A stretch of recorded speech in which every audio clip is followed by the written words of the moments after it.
Hello, listeners, and welcome back to another episode of Cognitive Dissidence. As usual, I'm your host. I'm Jacob Shapiro. I'm also a partner and the director of geopolitical analysis at Cognitive Investments.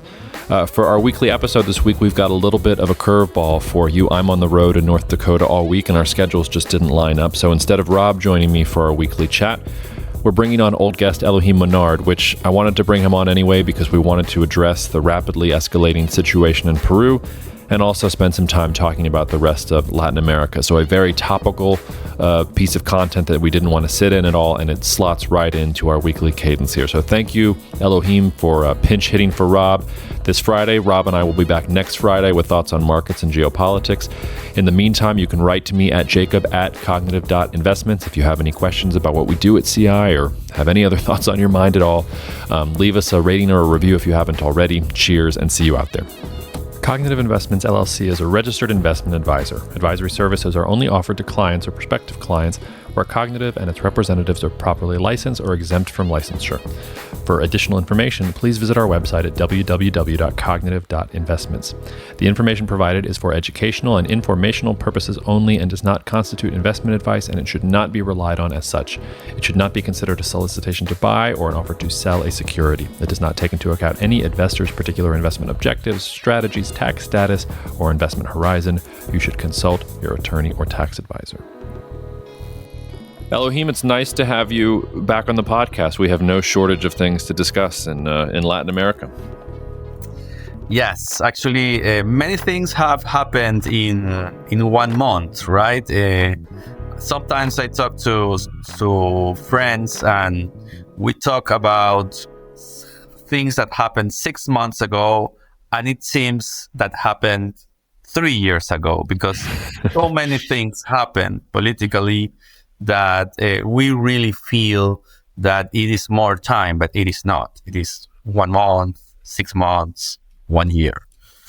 Yeah, well, time is all relative. I also, for the listeners' benefit, we are both Southerners who are freezing our butts off up north right now. So you're more of a Southerner than I am. I mean, you're from Peru and you're in Wisconsin. Here I am, New Orleans resident, born in Georgia, freezing my butt off in Fargo, North Dakota today. So I guess we're both surviving, eh? That is right. I'm getting used to.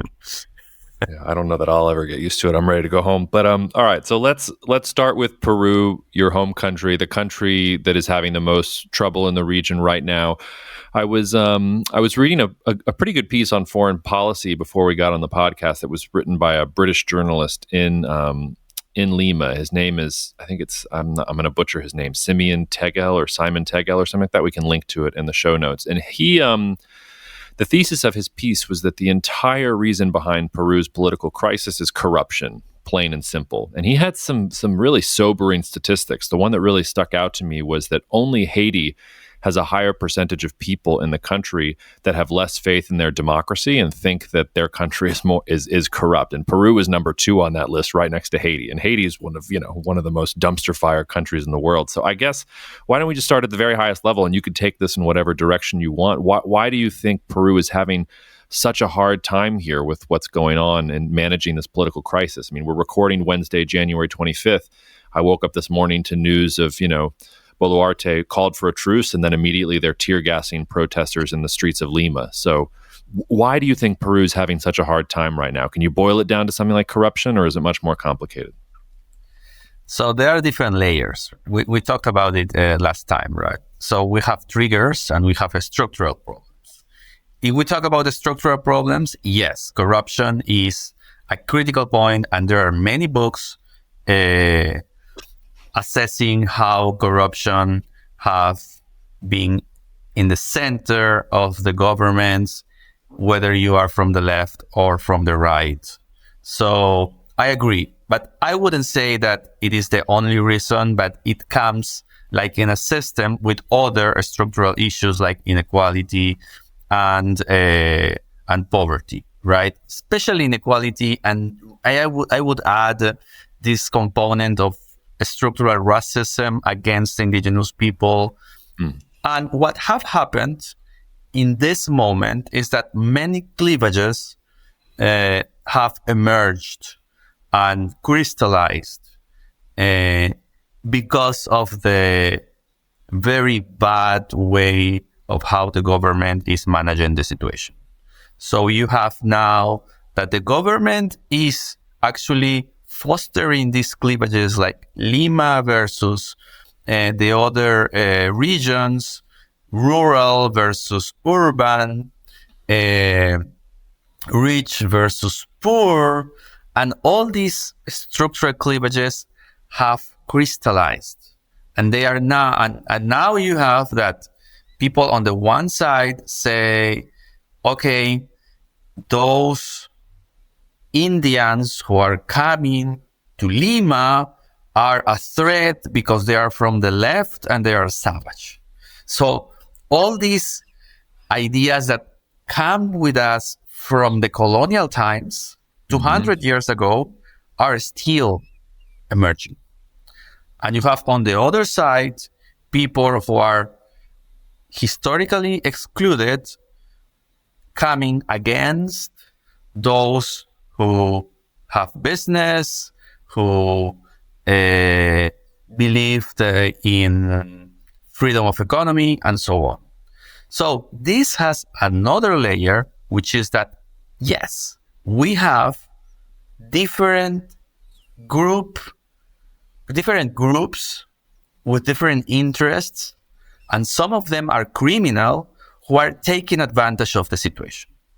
So if you see different police stations and different airports that are burned, yes, something is organizing it behind, but you cannot say that it's because everybody is part of these groups. And you cannot say, from my perspective, that actually the whole part of the protest are because these small groups are mobilizing them. So that is one side. And because of that, you have that the other side, the government, aligned with those who lost the last elections. So Fujimorism, the media, and the armed force. We have to say that the army didn't want the left to win. So now they all aligned around Dina Boluarte as the new president, as a vice president, to say, okay, those others are all of them terrorists and criminal, and if we kill them, it's part of. So this is a very critical situation because there are many people in the center, but they don't have that voice, they don't have the media, and we keep polarizing even more. So in this situation, I can say that it is very complex because you do have criminal organizations taking advantage of the situations, and you do have people, excluded people, poor people who are coming to Lima to make their voice to be heard. But the government is treating all of them as criminals. And that is burning, really burning. That is why, in terms of scenarios, I feel that this is very dangerous. Because if this narrative keeps going from the government and people get angrier and angrier, it is not, in fact, but it looks like a civil war. You know what I mean? Well, I'm going to push you on that a little bit. So if we're imagining what's going to happen next year, I can sort of think of 3 ways, well, I guess maybe sort of 4 ways this can go. And you sort of tell me if I'm missing one or what you think. I'm wondering what you think is going to happen next year, because I think you're right. We've reached this critical point. The Boluarte government, it's not working. They're not quelling the protests. Things are getting worse. So it seems to me that, the first thing they could do is just replace the president, like find another like Congress can replace Boluarte and they can choose somebody else to rally around and try to do this again. The second thing is that the Peruvian military could take off the gloves and say, okay, like we're gonna stabilize the situation and govern the situation until we can restore law and order and stability and democracy and all those other things. And then I guess the third and fourth scenario is really it's civil war. And is that out and out civil war? Is that guerrilla wars against small groups that are hiding in different parts of the mountains so that that there's just kind of this continuous slow burn protest and Peru is just unstable for a long period of time? Those seem to me to be the three possible scenarios. Which do you think is most likely? I mean, if you go back in time, I remember at the end of 2020, Peru had 3 presidents in the cycle of a month. So I'm not sure why this would be any different. Can't you just cycle in a new president? But maybe they can't find someone that makes the protesters happy. Because to your point, I mean, Castillo was their champion. And even though he screwed up in a major way and really tried to subvert democracy with what he did, like, those people aren't going to hear that. He's their champion. They felt like he was elected to do exactly what he was doing, challenge the system. And if he felt he had to do that, that's what he was doing to protect them. So it's a long-winded question, but where do you think we go from here? Mm-hmm. So I will start with the last one, which is Dina Boluarte was elected with Castillo. Castillo didn't deliver, and he had a terrible government. And he tried to become a dictator. So that is a fact. He was corrupt. There are proofs everywhere. And he tried to become a dictator.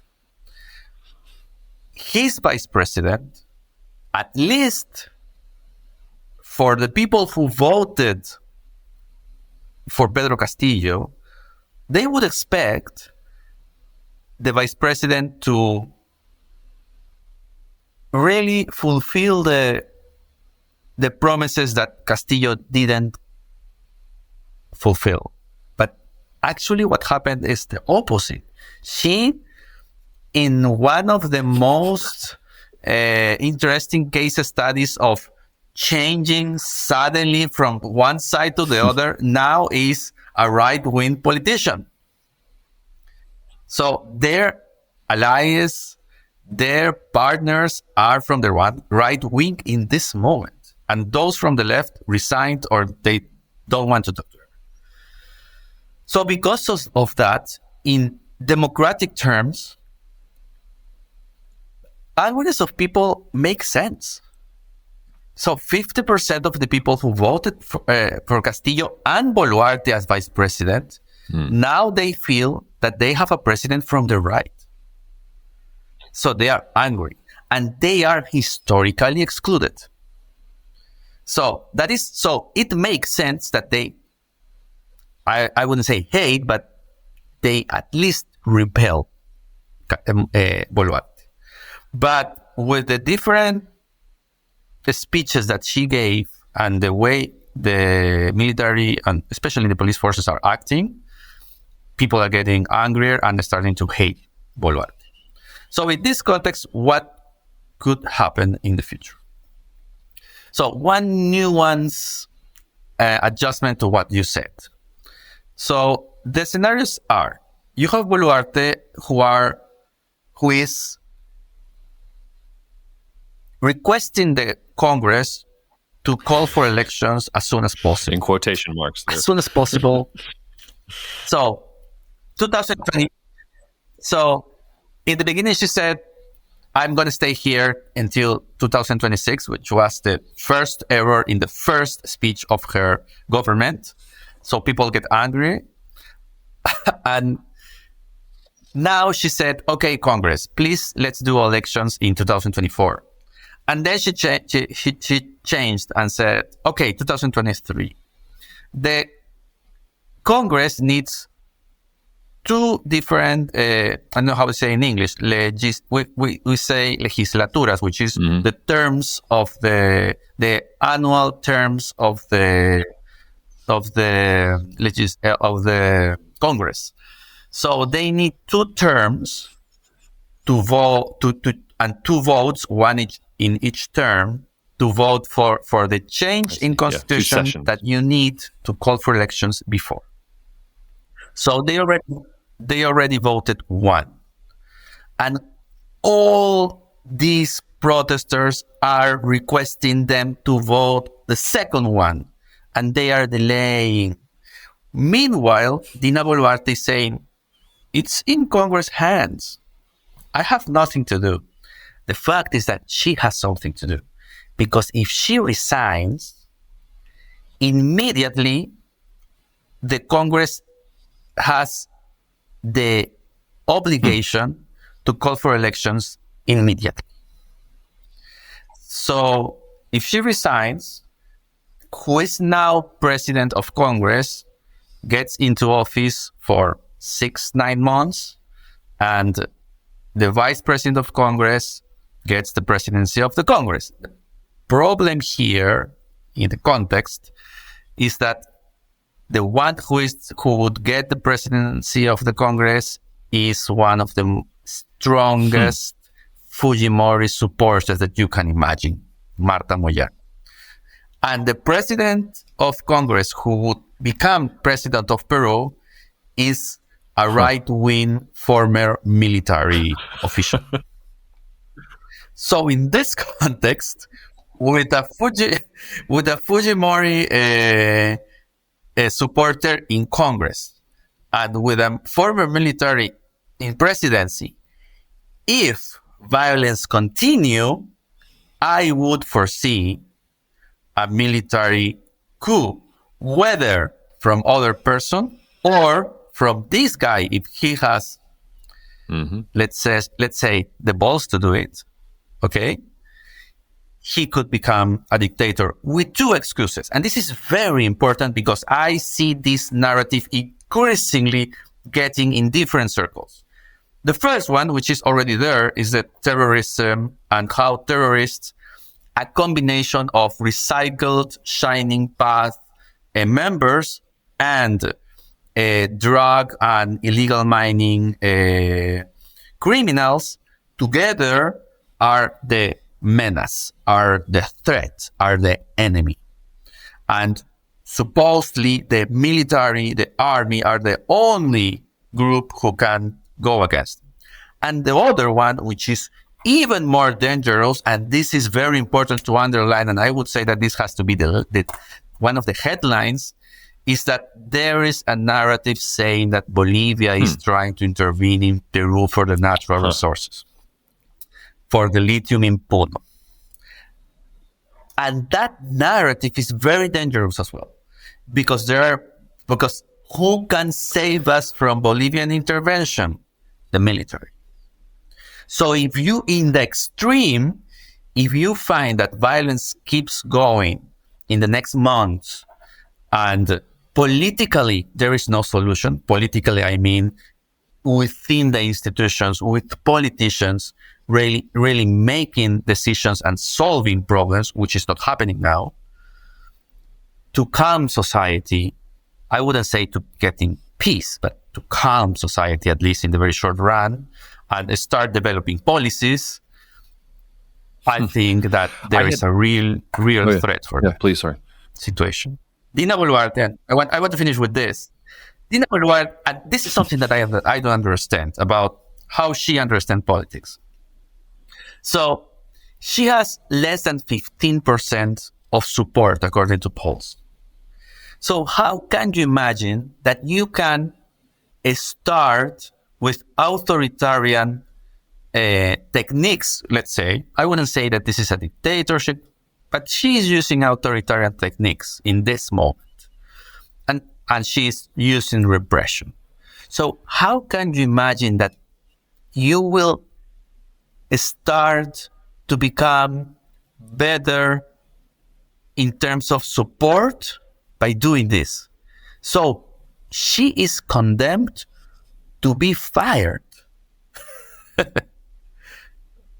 Less than 15%, and she's literally fighting with Peruvians. We could do a whole podcast episode on the delusions of politicians. I think, to your point, it probably has something to do with her changing her stripes as well. I mean, maybe she thinks she's lost her base because all of these indigenous people and the poor people hate her now, so maybe she's going to be the champion of the center-right. I don't know. But the point you said about Bolivia has not made it into English media. And I guess I just want to ask a little bit more on that. Is that a legitimate, is there even a kernel, like a small percentage of legitimacy in that fear? Is Bolivia actually doing that? Is Evo Morales sitting there in Bolivia being like, I got to go help out Pedro? This is terrible. or is that really, you think, just being manufactured for an escalation of the situation, maybe a couple weeks or months down the road, as you said? So, like it happens in any conspiracy theory, you have some grounds to build on, right? Mm-hmm. So the grounds here is that Evo Morales, in fact, was very close to Castillo. Following that, I would say that there are people who were very close to Castillo that I feel, I don't have the proofs, but it is part of the discussion that it's very likely that people who support Castillo, especially closest people who were closest to him, who were also close to Morales, are instigating some of the violent acts. So that is, which that's not exclude, or that's not it doesn't mean that angry people, historically excluded people, are on the streets too. So you have to divide those. So, and Morales and his team were coming and going to Peru in several times. So that is one thing. And Morales, yes, he has talked about this situation in many times. And the government of Bolivia, which is linked to Morales, has supported this claim from Mexico, Argentina, Colombia, who said that Pedro Castillo was expelled because of the right to win in Peru and the Congress and this delusion. So, in this context, there are some other alternative facts that are coming. For example, that Bolivia has sent with this doom bullets that they have found in the bodies of some people who died during the protests. So what happens is that some of the bullets didn't leave the bodies. They entered, but they didn't exit. So, and this is one specific kind of bullets. And the government says that they don't have the bullets. So if they don't have the bullets, where does these bullets come from? And they say, okay, protesters imported them from Bolivia because there are some specific guerrilla in Bolivia who is supporting this. So there is a real critical conspiracy theory that is now becoming reality.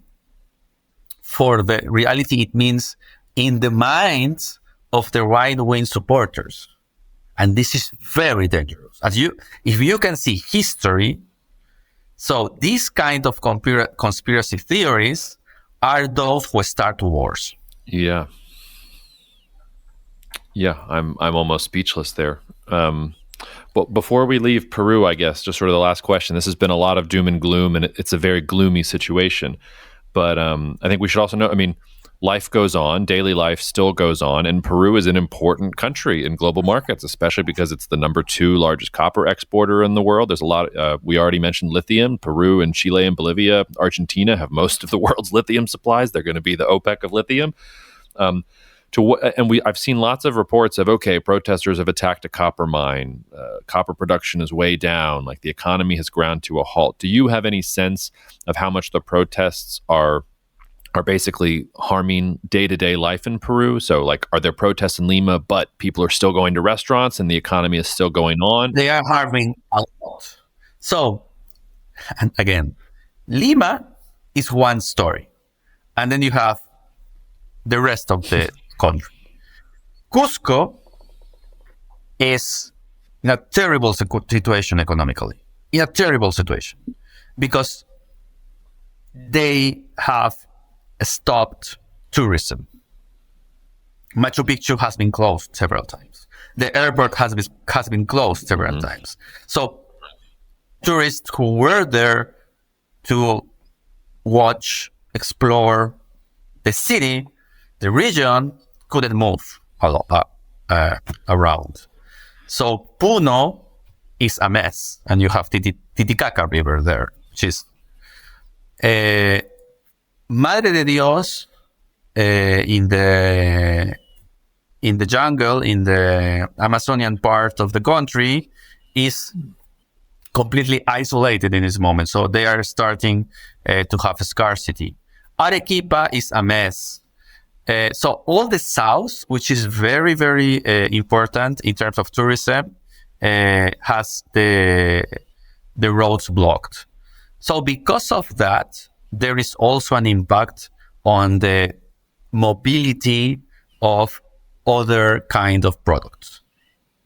And one of those products, because in the south you don't have subterranean underground canals like you have on the north for the mining production to come to the ocean.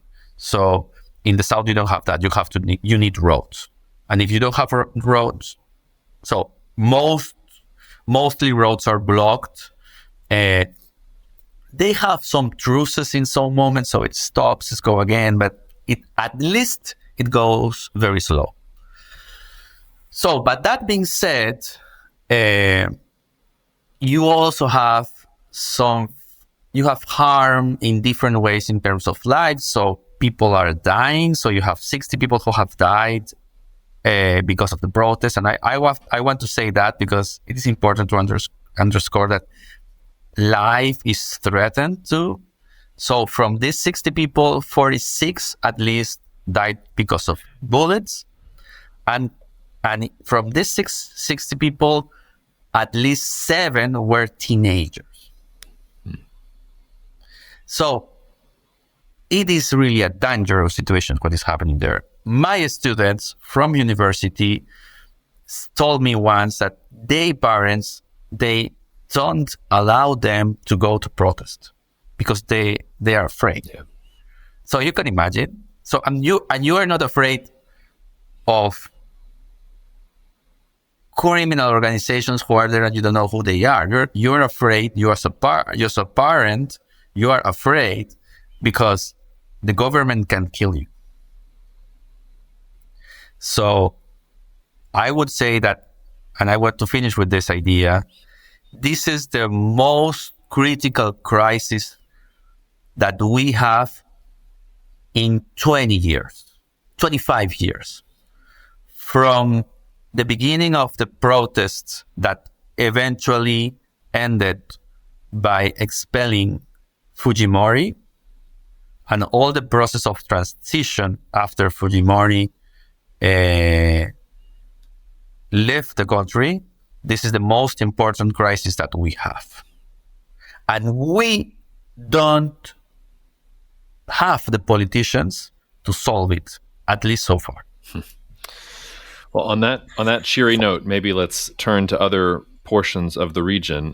Where to start? Do you want to start with what's going on? Well, I think we should probably say a couple things about Brazil, and maybe we can back into some of the other things that you wanted to talk about. So Brazil, an example of a country that had a challenge to democracy and summarily dismissed it. And now I guess Lula is feeling strong and doing things. I don't know if you saw that report about Brazil and Argentina considering a currency union or something like that. We probably won't go into that here. But what are your thoughts about Brazil right now? How are you feeling about Brazil in general? So I'd say that Lula has different challenges in front of him that he didn't face the first time that he was in office. So first, he doesn't have the resources. So 15 years ago, almost 20 years ago, he had all this boom of natural resources, especially of mining, of copper and others. So he had the money to deliver especially social programs.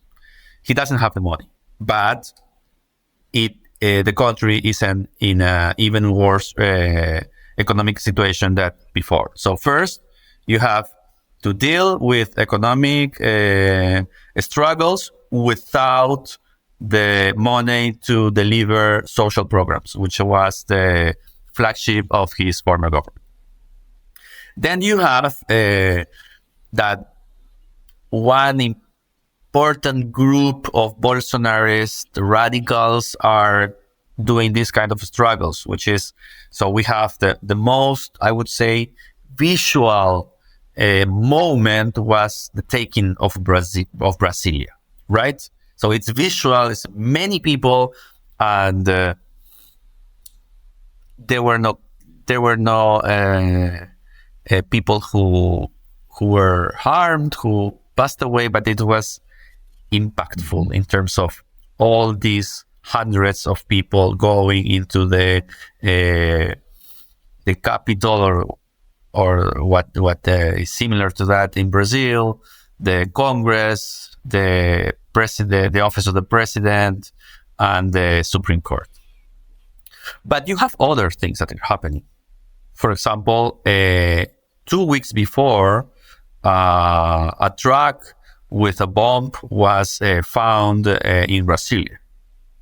So I would say that this challenge against those radical supporters of Bolsonaro has not ended. So that is the other challenge. So third, you have the region. So the region expects Lula to have some leadership, especially leadership in the left. And you just told us, right? So you have, Argentina and Brazil are starting to feel the temp on how it goes if we drop these crazy ideas, and crazy underline crazy ideas, right? So of regional integration. And you have Argentina is from the left, Colombia is from the left, Chile is from the left, Bolivia is from the left. So who is out of that? Uruguay is forever for a Nordic left. And you have Peru, which is trying to find his identity below the shadow of the military. And you have Ecuador, which is important in terms of resources, but not important in terms of geopolitics. Okay, so you really have, and I would underscore this idea in this part, is how Lula is going to deal with his internal issues, which is economic struggle without money and radical right-wing supporters of Bolsonaro against him, trying to unify the country. And at the same time, you have the whole region paint on red, but with different reds. And we expect some kind of leadership from Lula. But at the same time, you have very strong personalities in this political spectrum. So you have in Venezuela, you have Maduro, you have Petro in Colombia, right? And you have, yes, Weekend, but he's there, and you have Boric, right? And you have Evo Morales, who is floating around.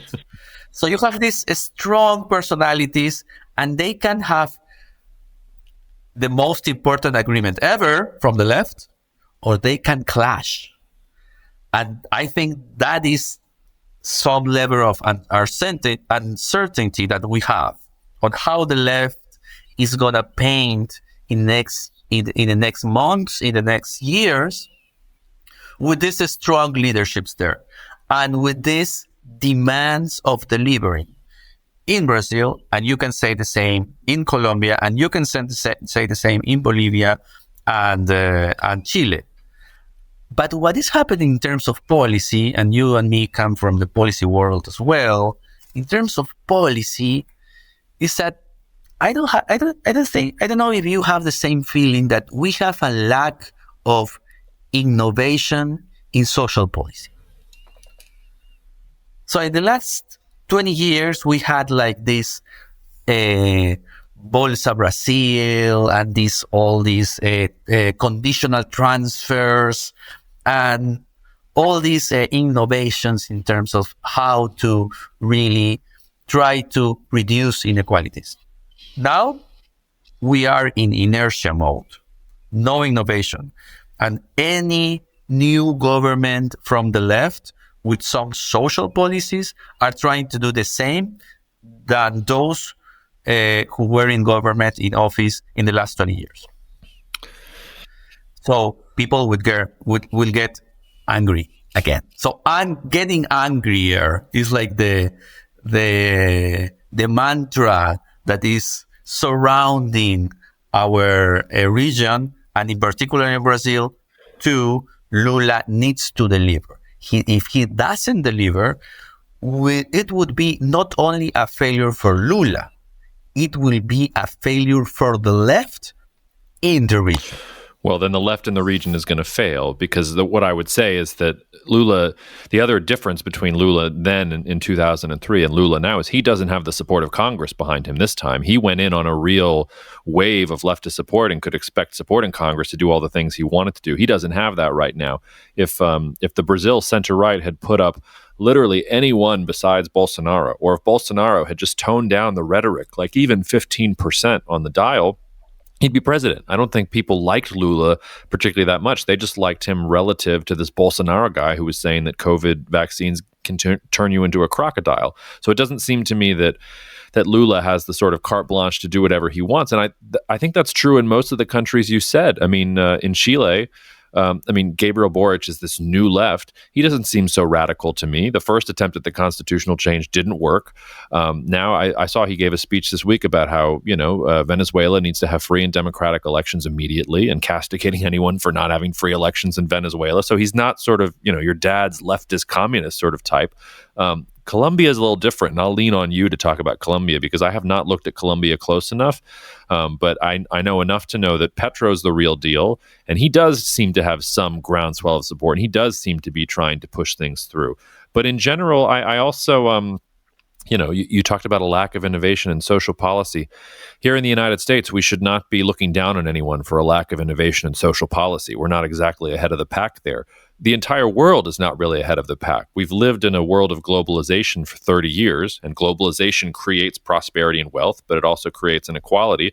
And I don't really know of any countries that have figured out how to deal with the inequalities of globalization. And that's before we had the US-China trade war and the whole system turning around on itself and cannibalizing itself. So I think that's one of the reasons, no matter where you look in the world, you've got people who are angry and you've got populists in power. Last week we had protests in France because Macron wants to do pension reform because the system just doesn't work.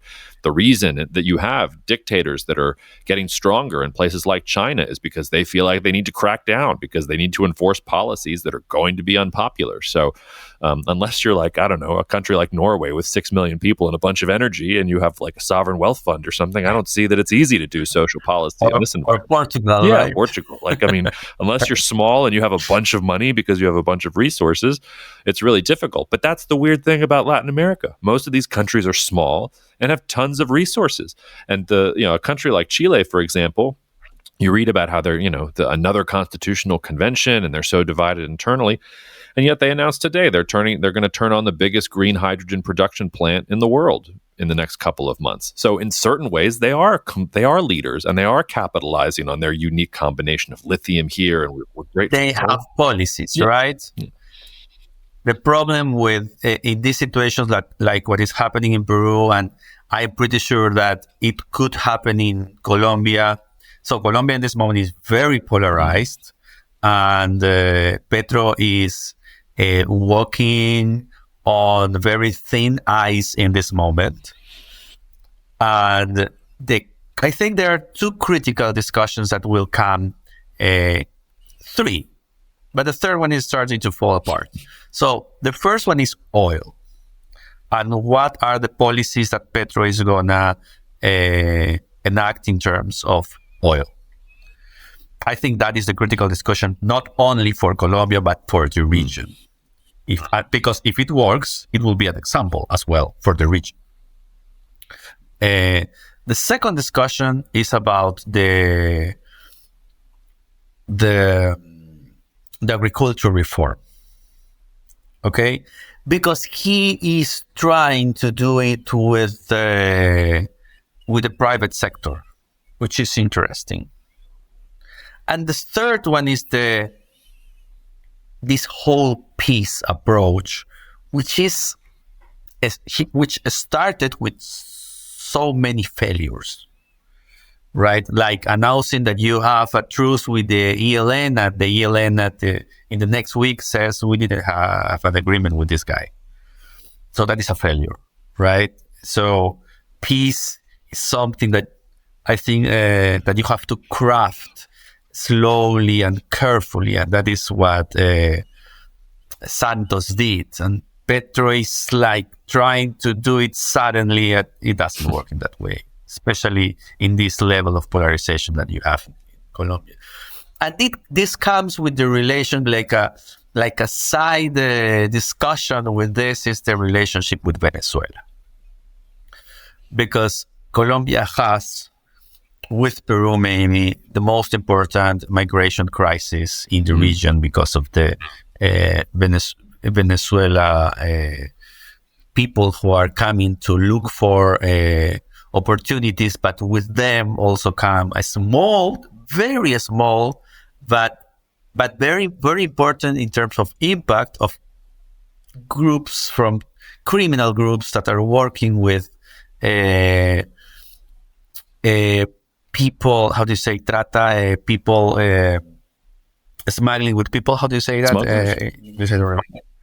Smugglers in general. You have human trafficking, that's what I wanted to say. You have human trafficking as well. So you have these waves of people leaving from Venezuela and coming to countries with no social policies that they couldn't afford to work with their own people, and all those new people come and locate and settle, and they create a new mess in terms of social needs and social support. So migration is critical, and we have to talk about how migration will keep moving the different lines of political and policy issues in the region. We forget because we have all these problems with big leaders around, but migration is a critical point. So these are the four issues that I think are connected as well, and Petro will have to deal in during this year. Well, and how do you think he's going to deal with them? I mean, he also doesn't have a ton of support behind him. I haven't followed his oil policy. So I remember he campaigned on that Colombia wasn't going to explore for oil anymore, and he was very against it. Has reality crashed down upon him, and he realizes that now that's how Colombia makes money? Or is he still trying to stick to his guns about ending oil exploration and things like that? That is a problem. There is an announcement that something is going to happen with oil, but you have different messages. You have one message from the president, which is somehow aligned with the Minister of Economy, and then you have the Minister of Energy, who just changed the figure. So you feel that they are trying to figure out what to do, but I feel that Petro is someone who is very anxious to do things, right? That's what happened with the ELN announcement. So, and let's announce it, and then we figure out what to do. I think that is the way it's happening in Colombia. And I don't think that he will have an easy path to do it, because opposition is strong, and confidence, as everywhere, is starting to decrease very fast. So you have slow policies and fast deception. Well, that sort of brings me back to Chile, which Chile seems to me to be the one country that is not like the others here, because it makes sense that Petro wants to move fast. He's a revolutionary. He wants things quickly. Like he's he's an anti-establishment guy. Boric, I mean, just look at him. Like, look at the videos of him speaking. He's a mild-mannered student who happens to find himself as president of a country. He talks about compromise. He's not a firebrand. He's kind of boring when I listen to him talk a little bit. And he's like the new left, I guess. So I look at Chile and maybe it's the model, but I also, fun fact, I was talking to somebody here or at a conference yesterday who was telling me he was down in Chile looking at their agriculture, and it was actually interesting. He was talking about how Chile can basically grow anything they want, and that the new fad in Chile is they're all planting hazelnut trees. So he thinks there's going to be a big boom and bust of hazelnuts coming out of Chile. I don't know about that. But he also told me that like Chileans don't start the day until 10 o'clock in the morning. They eat at 10 o'clock at night. So that's not exactly like the makeup of an economy that I think is going to blow up. But my point is just that when I look around at the region, the only country, it seems to me, where even though you have a leftist president, but you have somebody who is willing for compromise, who is thinking pragmatically, who is trying to lay out policies and do things in a slow and methodical and deliberate way, it's pretty much just Chile. And maybe they're not big enough to lead. Maybe I'm overselling my optimism on Chile. I think I've been too optimistic in sort of the past 12 to 18 months on them. But is there anything there? Do you think that they can do anything? Are they a path? Is that a model that can move forward? Or are they just another example of, populists creating situations that are untenable and the whole region's just going to continue to struggle? Chileans have institutions and Chileans have politicians trying to deliver for the social good, even if they are from the right or from the wing, from the right wing or from the left. So I think that Chile is an example in terms of that their political system somehow works. It is not in the ideal way, but it works. What happened is that Chile had this very liberal economic approach in the last 30 years. More than 30 years from Pinochet. So you can include Pinochet, and then after Pinochet, it continued in democracy, right? So you have 50 years of this liberal approach who really, as you said, create strong inequalities. So the problem with Chile is inequality. But you have a political elite that somehow works, right? And they have coalitions and they negotiate. And you can see, for example, if you think historically, and you see that they have started in 2018-19 their constitutional process, and we are in 2023, and they have attempts and they go back. So if you see it historically, it's a constitutional process. So you don't make a constitution in 1 year. And they are still negotiating. And they, in the very first time, they try to bring all these citizens to build a constitution. They couldn't. It failed. And now politics came again, and they're negotiating different levels of and filters to have a new constitution with experts, with the representatives, with and it looks like they are doing politics, right?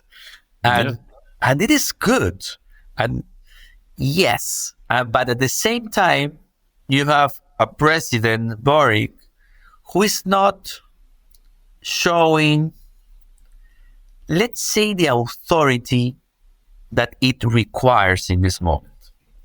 But saying this is very critical in Latin America, because authority is very easily confused with authoritarianism. And I think that it is happening all across the region, that we have leaders, but we expect strong leaders, right? And if you are not strong in terms of iron hand sometimes, people feel that you are weak. So sometimes I have this this idea. So Obama would have worked in Latin America, or he would have been a boring, right? So idealistic. So my point, I'm pretty sure that Obama is brilliant politically. So he's a negotiator, and I understand that. But in terms of if this charismatic, good way of doing politics really would work all across Latin America, that's my question. I wouldn't say it would have not worked. I say it is a question. So Chile is working, is delivering, and in comparison to the other countries, and I think that their constitutional process is a constitutional process in terms that takes time. The problem is that we are living a media environment in the world that Twitter's way of doing politics, that we expect everything faster and like this. And I think that we have to wait to see how it goes. But finally, I have to say that Boris is indeed doing some failed comments or speeches that are harming his legitimacy, right? For example, yesterday he supported Peru. And I would say that, thank you, but you have internal things to do, right? Yeah. You have your domestic issues. So don't distract your people with other countries. So that is what I would say of my country as well. So maybe a tweet. Okay, we support that country, and let's keep delivering. Let's get down to work. Before I let you go, and we don't have to spend a ton of time on this, but there are two giants that we haven't talked about in Latin America so far, and we haven't even touched Central America either. But I think we would be remiss if we're doing this tour of Latin America this week, and we haven't said anything about Mexico really, and we haven't said really anything about Argentina. I don't know that there's anything to say about Argentina. That country is a dumpster fire. I wonder if the Fernandez government has been so destructive, and Kirchner getting convicted of corruption, if that has all been so destructive, that maybe we'll get a center-right candidate in Argentina in the next elections or something like that. Maybe Argentina will lead the way out of sort of the leftist thing. I don't think that's most likely. I think it's way too early to start beginning to predict that. But right now, at least for the next 12 months, it seems to me they're just completely consumed by their own problems and inflation near 100% and everything else. Mexico's a little different, though. I mean, Mexico certainly has its problems, but Mexico also is linked into Canada and the United States, seems to be the linchpin of the U.S. strategy to get away from dependence on China. Mexico seems to be the odds-on favorite to benefit the most from the trade war with China and this whole nearshoring, reshoring narrative that's coming about.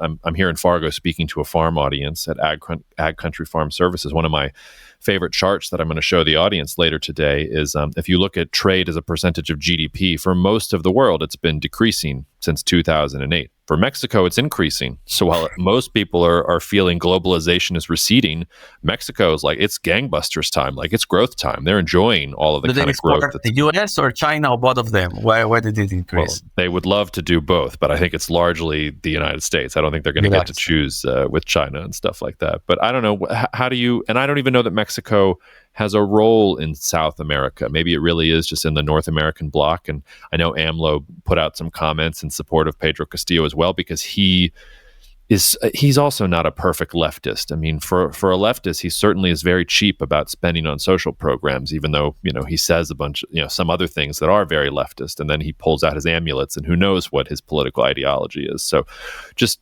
sort of help us locate Mexico and Argentina on the political map of the region that you've drawn for us here before we say goodbye.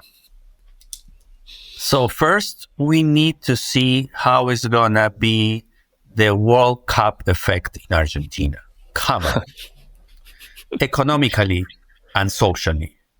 So economically, in terms of how this messy effect, in terms of of Leo Messi in terms of economy, right? So in this moment, Argentina is the rock star in terms of in this cultural, spectacular world of sports. I think it will have an effect in economy. So people consumed a lot during the last month. So let's see how it goes in terms of economy. I'm pretty sure that people are buying some merchandising from Argentina around the world. And secondly, in terms of how they feel, right? So maybe they are now more optimistic about everything. So come on, you won the World Cup, and you won the World Cup being in Argentina with Messi. So it is politics. Come on. And the problem is that Fernandez can't capitalize it because the team didn't want to take a picture with him. They said, okay, we're going to go to Argentina, but get out from our way, right? So I think it is something that it is underscored, maybe, for some analysts, right? But if you are the host of the World Cup, obviously you will have some returns. But if you are the winner of the World Cup and you're Argentina, you should have some returns. So let's see how it goes in those terms. In terms of the political situation, so Argentina is Argentina, so it is broke, but still living in Buenos Aires like in the first world. So these paradoxes that you have there, right? In this situation, let's go back to this relationship between Lula and Fernandez. They are very close. I would say they're friends. So, and this idea of the regional currency, which is absolutely crazy, but it is also an attempt to link Lula's success with Fernandez's image. And let's go how it goes. Because I think that is out of the World Cup, it is the only resource that Fernandez have in this moment. To show this as a regional wave that will solve the problems of the poor people, right? However, I'd say Argentina will also struggle with all these, and actually maybe this year would be even more critical in terms of the economic recession that so many countries are living, and especially inflation, which is, so they live with inflation. They coexist with inflation. The relationship with inflation is in this moment a symbiosis, right? It's symbiotic. But I think that this year could be even more critical if we continue with this trend of governments not knowing how to solve it.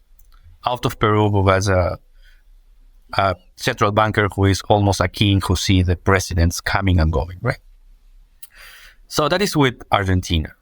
With Mexico, you said AMLO is a leftist with no social concerns.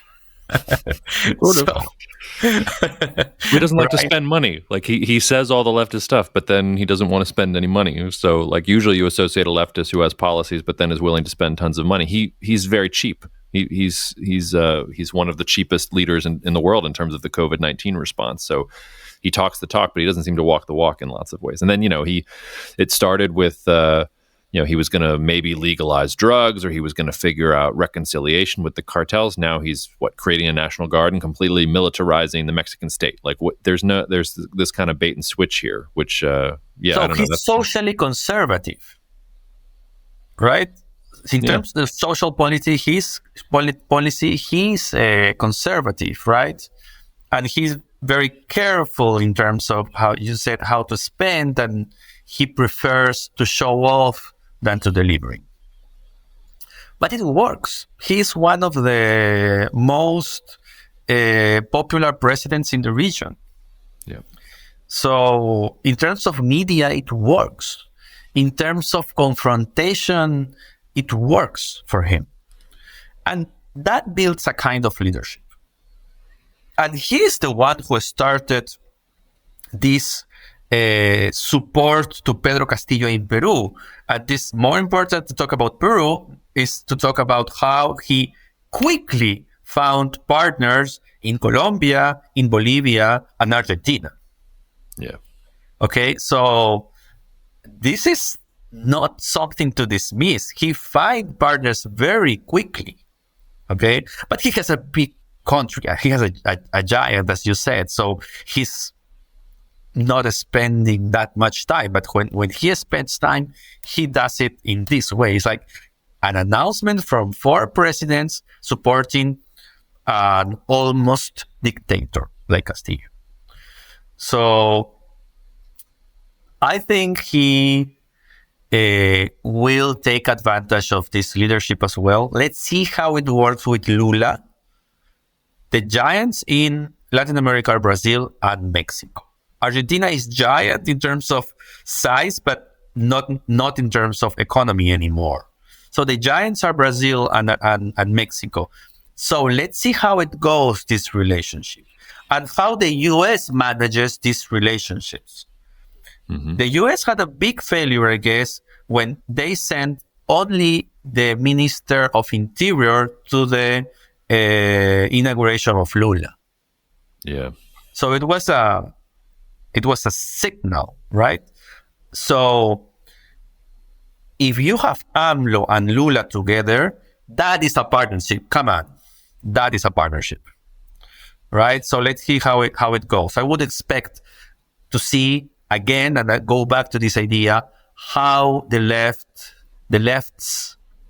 relate and paint across the region, and AMLO will have something to say in these relationships. All right. Well, Elohim, thank you for jumping on the podcast with us. I really appreciate it, and we'll have you back. Probably in a couple of weeks, or at least then when I come see you in Wisconsin in a couple months. Maybe we'll do it in person or something.